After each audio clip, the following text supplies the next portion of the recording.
ഇപ്പോൾ M R Ajith Kumar ADGP മാധ്യമങ്ങളോട് സംസാരിക്കുകയാണ്. ശബരിമലയിലാണ് തിരക്ക് നിയന്ത്രണവുമായി ബന്ധപ്പെട്ട കാര്യങ്ങൾ. നിലയ്ക്കൽ ബ്ലോക്ക് ചെയ്യുമ്പോൾ നിലയ്ക്കലിന് ഒരു ക്യാരിങ് കപ്പാസിറ്റി ഉണ്ട്. ഏതാണ്ട് ഒരു 7500-8000 വാഹനങ്ങളാണ് നിലയ്ക്കൽ നമുക്ക് പാർക്ക് ചെയ്യാൻ സാധിക്കുന്നത്.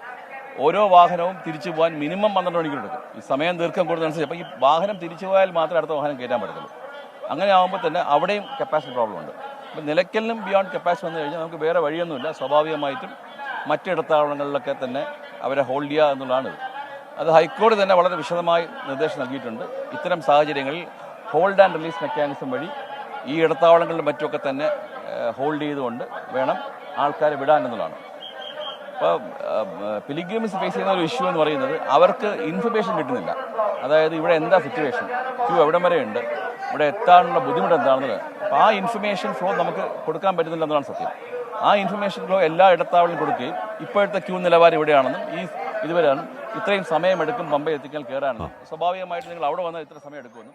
എം ആർ അജിത് കുമാറാണ് അവിടുത്തെ തിരക്കിനെ സംബന്ധിച്ചുള്ള ചില കാര്യങ്ങൾ മാധ്യമങ്ങളോട് പറഞ്ഞത്.